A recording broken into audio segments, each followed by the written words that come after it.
adik yang dirahmati Allah Subhanahu wa Ta'ala.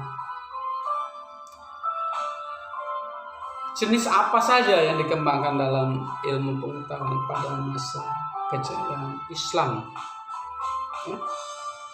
Menurut Harun Nasution, bahwa di antara cabang-cabang ilmu pengetahuan yang ditamakan dalam Bait Al-Hikmah ialah ilmu kedokteran.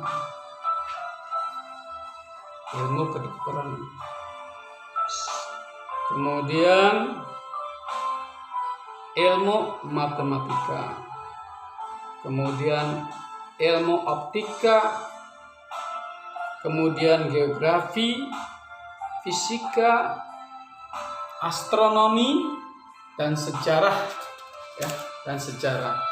Di samping juga filsafat. Jadi pada masa itu giroh umat Islam pada abad kemajuannya ada pemerintahan Abbasiyah situ yang dikembangkan kebanyakan ilmu-ilmu yang bersifat eksakta, Di samping juga ilmu filsafat. Pada bagian lain Harun Nasution mengatakan bahwa cendekiawan Islam bukan hanya menguasai ilmu pengetahuan dan filsafat yang mereka pelajari dari buku-buku Yunani, tetapi menambahkan ke dalamnya hasil-hasil penyelidikannya sendiri, hasil-hasil penelitiannya sendiri dalam lapangan ilmu pengetahuan dan hasil pemikiran dalam lapangan filsafat. Dengan demikian timbullah ahli-ahli ilmu pengetahuan dan filsafat Islam. Jadi banyak lahir para ilmuwan dalam kalangan umat Islam. Dalam bidang astronomi tercatat nama Al-Fazari dan Al-Farghani. Selanjutnya dalam bidang optika terdapat nama Abu Ali Al-Hasan Ibnu Al-Haytham. Dalam bidang kimia terdapat nama Jabir Ibnu Hayyan dan Abu Bakar Zakaria Ar-Razi. Dalam bidang bidang fisika terdapat nama Abu Raihan Muhammad Al-Baituni yang menemukan teori tentang bumi berputar sekitar porosnya. Pada masa saat itu, pada masa Romawi dan Yunani mengatakan bahwa bumi itu datar. Dan ketika seorang Sokrates mengatakan bumi itu bulat, dihukum mati karena bertentangan dengan konsep perkembangan ilmu pengetahuan pada saat itu yang menyatakan bahwa bumi itu datar. Jadi Sokrates dihukum mati karena menyatakan kalau bumi itu adalah bulat. Jadi yang bertentangan dengan konsep-konsep ilmu pengetahuan pada saat itu sangat dramatis. Seorang Sokrates, seorang pemikir, seorang filsafat, seorang filsafat Yunani, matinya dihukum mati. Dalam bidang geografi terdapat nama Abu Al-Hasan Ali Al-Mas'ud. Kemudian dalam bidang kedokteran terdapat nama antara lain Ar-Razi dan Ibnu Sina yang karya besarnya sampai sekarang masih dijadikan literatur atau bahan referensi dalam dunia kedokteran di Barat. Ibnu Sina namanya bukan lagi Ibnu Sina, dibaratkan, Avicenna, jadi dibaratkan. Di Eropa Ar-Razi dikenal dengan nama Rajes, Ar-Razi, Rajes.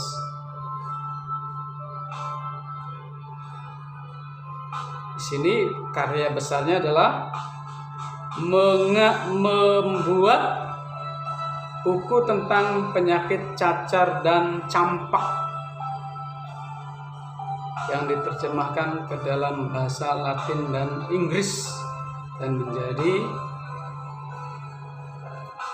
literatur atau referensi dunia kedokteran di Barat.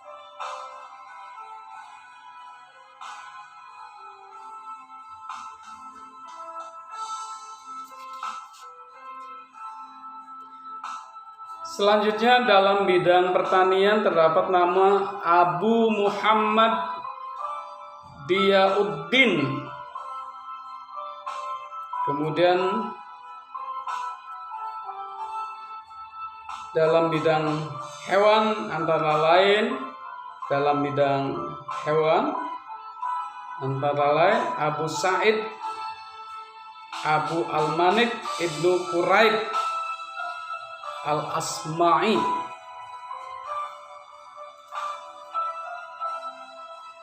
Selanjutnya dalam bidang teknik dan arsitektur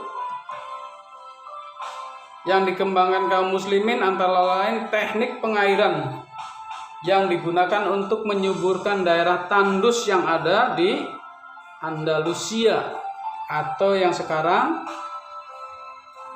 disebut Spanyol atau Spain. Dulu Andalusia atau Spanyol itu adalah wilayah Islam dengan istananya yang terkenal yaitu Cordova.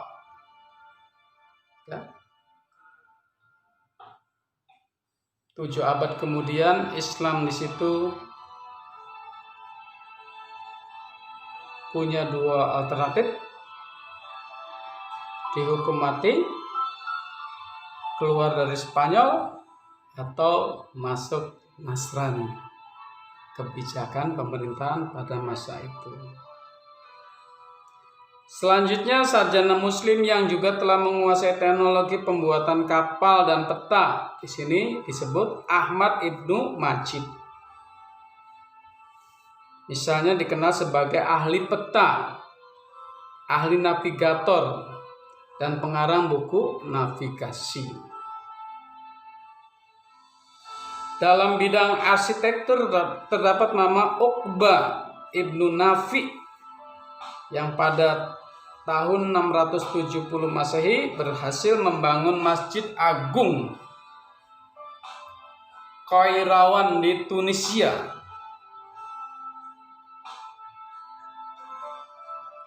Dalam bidang ilmu pasti terdapat tokoh bernama Hamid Ibnu Hijr Abu Mahmud Al-Khuzandi. Sumbangan Islam yang tersebar terbesar pada ilmu pasti di seluruh dunia adalah dalam bidang ilmu hitung berupa angka-angka yang hingga kini di Barat masih disebut angka-angka Arabik. Kendati bentuk-bentuknya telah diubah. Selanjutnya ada algoritma dari kata Spanyol, yakni sistem hitung nilai angka menurut tempat dari kanan dan kiri. Satuan, puluhan, ratusan, ribuan, dan seterusnya, serta sistem persepuluhan desimal. Jadi betapa besar karya-karya para ilmuwan yang dikembangkan dalam Islam dan melahirkan beberapa nama yang mereka memiliki kompetensi dalam bidangnya masing-masing.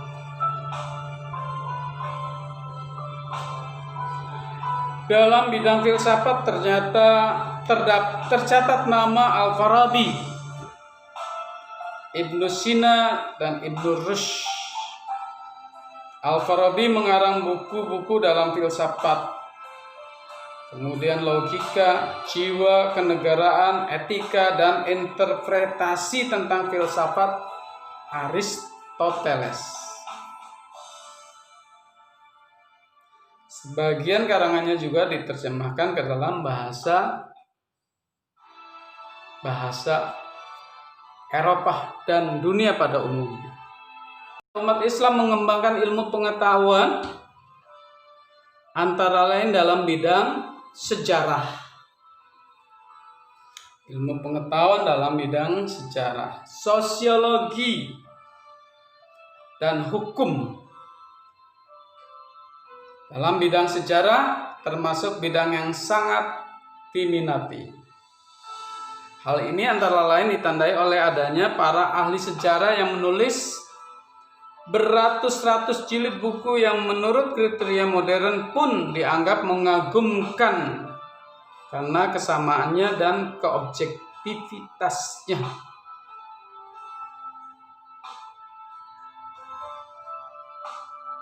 Selanjutnya dalam bidang sosiologi terdapat nama besar Ibnu Khaldun.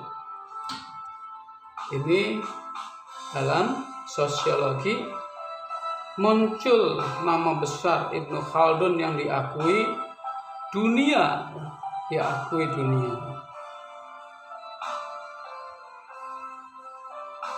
Ibnu Khaldun ini berasal dari Tunisia. Ia menulis suatu pengantar yang di dalamnya terjemahan bahasa barat tebalnya lebih dari 500 halaman.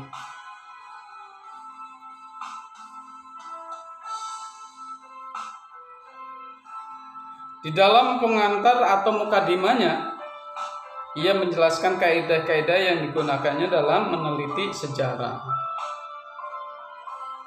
Ilmu sejarah menurut kaidah-kaidah yang ditetapkannya bersifat objektif. Jadi luar biasa sejarah ini, kalau tidak objektif maka sejarah akan mudah sangat disimpangkan.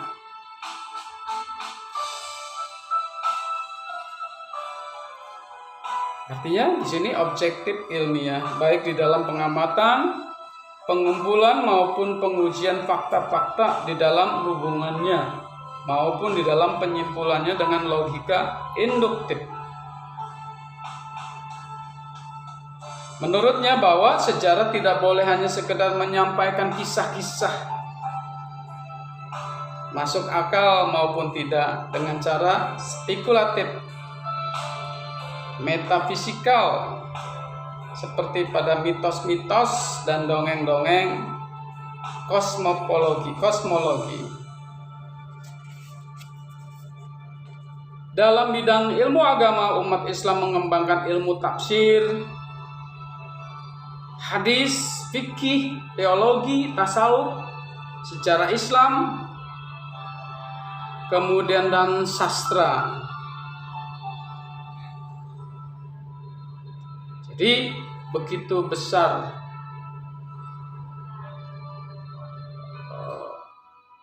giroh semangat dari kalangan cendekiawan muslim mengembangkan berbagai ilmu pengetahuan, bukan hanya saja ilmu pengetahuan yang terkait dengan teknologi atau sosial, ekonomi, hukum, tetapi juga mengembangkan dalam bidang agama. Seperti tadi ada mengembangkan ilmu tafsir, hadis, fikih, teologi, tasawuf, sejarah, dan sastra. Ini menjadikan bahwa bukti kalau umat Islam memiliki peran besar terhadap perkembangan ilmu pengetahuan. Jadi tidak dapat dibantah. Ini adalah sejarah fakta yang ada. bahwa Barat telah mengembangkan ilmu-ilmu yang dikembangkan sebelumnya oleh dunia Islam pada masa pemerintahan Al-Ma'mun Harun ar-Rasyid.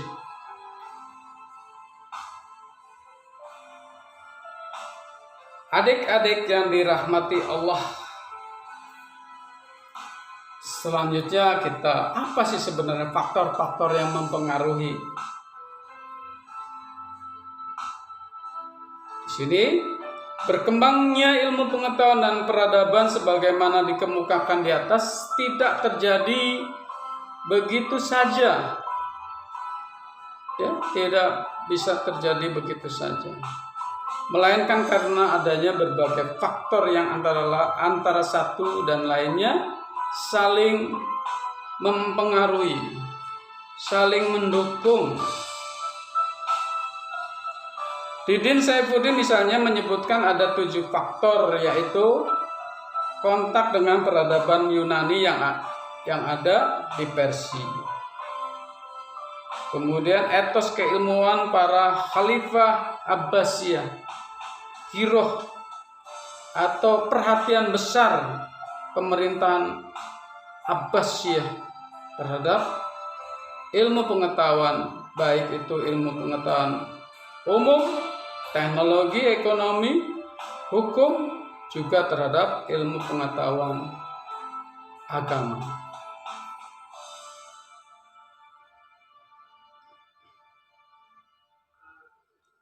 Kemudian aktivitas penerjemahan yang luar biasa, sampai dikatakan proses penerjemahan berlangsung selama 1 abad.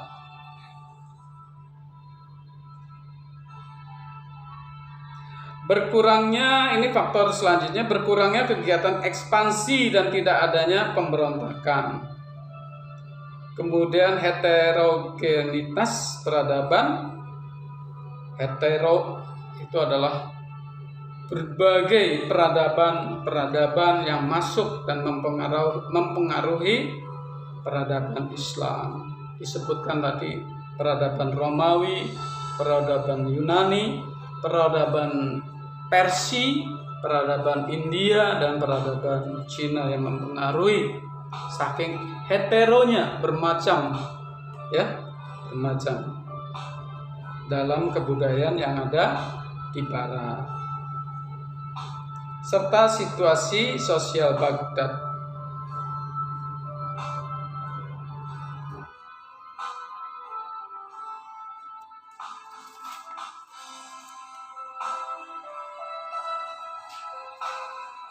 Di sini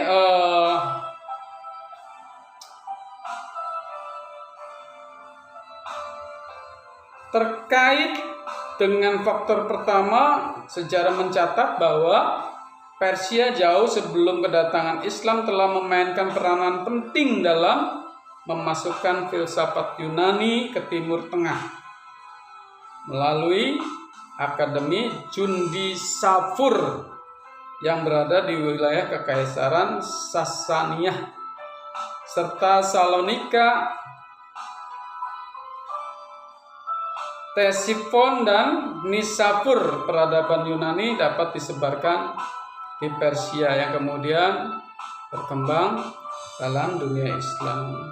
Dan setelah Persia masuk ke wilayah Islam, maka para khalifah Abbasiyah mengembangkan warisan budaya tersebut dan melalui proses berpikir dialektika yang kritis dan reflektif, umat Islam dapat mengembangkan ilmu pengetahuan Yunani dalam bentuknya yang berbeda dengan yang ada di Yunani melalui metodologi dialektik dan selektif.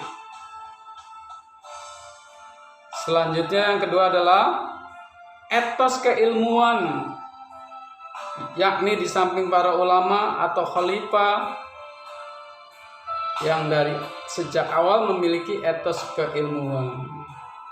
Selanjutnya di sini ada tentang keluarga Barmak yang sengaja dipanggil oleh khalifah untuk mendidik keluarga istana dalam hal pengembangan ilmu pengetahuan. Jadi tadi disebutkan bahwa proses penerjemahan itu bukan hanya dari kalangan Islam, tetapi dari kalangan non-Islam yang memang ahli, dipanggil oleh pemerintahan Al-Ma'mun. Keluarga Barmak ini turun-temurun menjadi penasehat intelektual khalifah yang diawali oleh Khalid Ibnu Barmak Ibnu Barak di masa Harun ar-Rasyid. Bahkan keluarga Barmak ini ada yang diangkat dipercaya sebagai Perdana Menteri. Selanjutnya yang terkait dengan aktivitas penerjemahan yang telah dijelaskan dengan cukup memadai telah menjadi faktor yang mendorong perkembangan ilmu pengetahuan. Demikian pula berkurangnya kegiatan ekspansi, ekspansi Islam berkurang dan tidak adanya pemberontakan merupakan faktor yang menyebabkan ilmu pengetahuan berkembang. Kemudian heterogenitas peradaban. Berbagai peradaban masuk ke dalam dunia Islam. Itu juga menjadi faktor berkembangnya ilmu pengetahuan di dunia Islam. Dirahmati Allah Subhanahu wa taala. Sejalan pendapat yang ada di atas, Abu Dinata di sini membagi penyebab terjadinya kemajuan ilmu pengetahuan di dunia Islam karena dua faktor, yaitu faktor internal dan faktor eksternal. Mana di sini faktor internal adalah faktor yang timbul dari ajaran Islam sendiri, sebagaimana yang terdapat dalam Al-Quran dan As-Sunnah, dan sebagaimana yang dijelaskan di atas. Al-Quran dan As-Sunnah mendorong umat Islam untuk menggali jagat raya dalam menerapkan dalam bentuk ilmu pengetahuan terapan untuk fasilitas kemudahan-kemudahan pada masyarakat dunia, manfaat memiliki nilai-nilai manfaat. Kemudian adapun faktor eksternal terdiri dari faktor lingkungan, kemudian faktor ekonomi, kemudian faktor kebutuhan pragmatis dan manfaat bagi kehidupan, faktor politik dan keamanan yang baik, kemudian faktor asimilasi budaya, pertukaran, asimilasi budaya, hetero ilmu pengetahuan yang dipengaruhi oleh peradaban Yunani, Persia, Romawi, India, dan Cina. Kemudian faktor asimilasi budaya, kemudian faktor dukungan penguasa. Pemerintah khususnya pada masa Al-Ma'mun itu mendorong untuk para ilmuwan-ilmuwan, cendekiawan-cendekiawan muslim untuk mengembangkan ilmu pengetahuan yang sudah berkembang di 5 titik tersebut, dikembangkan menjadi ilmu pengetahuan yang ada dilahirkan dari pemikir Islam itu sendiri. Kemudian yang selanjutnya adalah faktor tradisi ilmiah, antara lain tradisi meneliti, kemudian rihla ilmiah, menulis, membaca, dan berdebat dialektif. Jadi itu menurut Abu Dinata. Jadi di sini kita dapat menyimpulkan bahwa Islam memiliki peran besar terhadap peradaban-peradaban dunia. Dengan memperhatikan uraian di atas, sekiranya dapat ditarik kesimpulan sebagai penutup sebagai berikut. Yang pertama, dalam sejarah umat Islam telah mempelopori pengembangan ilmu pengetahuan dan dalam berbagai bidang. Selain membangun dan mengembangkan ilmu agama berbagai macam seperti tafsir, hadis, fikih, teologi, filsafat, dan akhlak, umat Islam juga mengembangkan ilmu pengetahuan umum yang baik dan ilmu eksakta seperti kimia, fisika, matematika, astronomi, kedokteran, kemudian pertanian, ilmu hewan, teknik dan arsitektur, maupun ilmu sosial seperti sejarah dan sosiologi. Yang kedua, upaya-upaya inovatif yang dilakukan umat Islam dalam mengembangkan ilmu pengetahuan telah berdampak bagi kemajuan di bidang kebudayaan dan peradaban yang tidak hanya membawa kemajuan dan kesejahteraan umat Islam, melainkan juga kemajuan dan kesejahteraan masyarakat dunia. Sudah diakui ya bahwa peradaban, pengembangan ilmu pengetahuan, dasar-dasar ilmu pengetahuan modern dikembangkan dalam masyarakat intelektual Islam.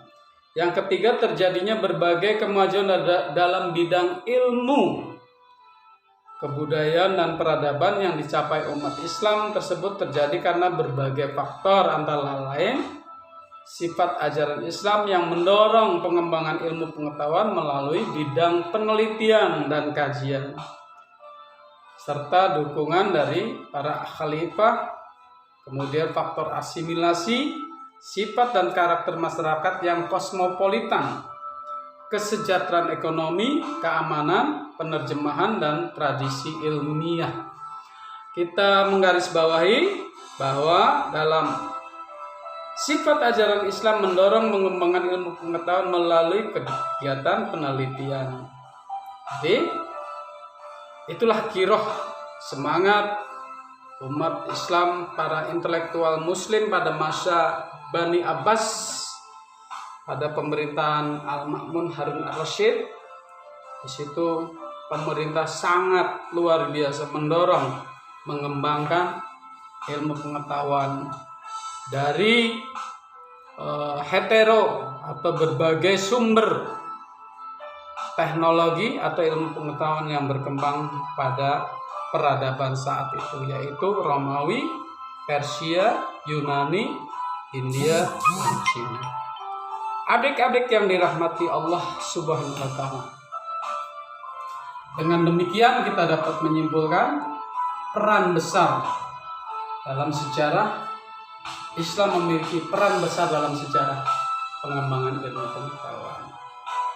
Mudah-mudahan kita sebagai generasi muslim, kita akan dapat melanjutkan semangat dari para cendekiawan muslim untuk mengembangkan ilmu pengetahuan, baik ilmu pengetahuan agama maupun ilmu pengetahuan yang bersifat teknologi, yang bersifat sosiologi, dan sebagainya, sehingga kita tidak tertinggal pada perjalanan dunia, ya.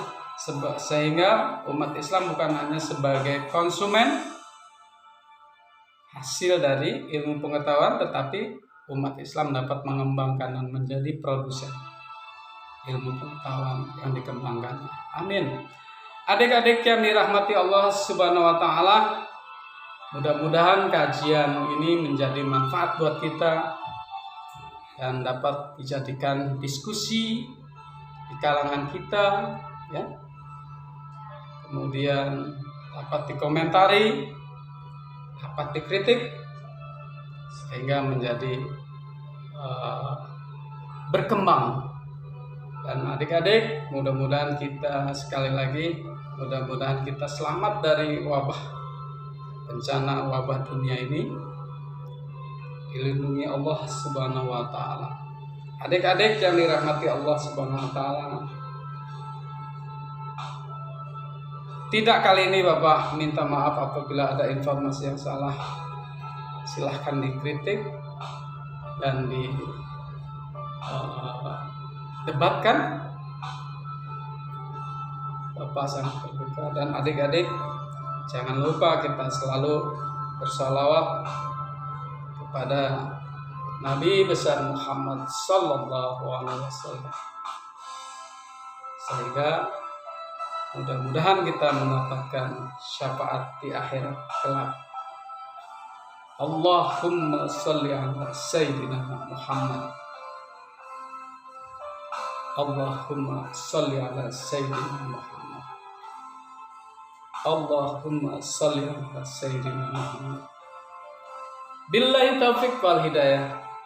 Assalamualaikum warahmatullahi wabarakatuh.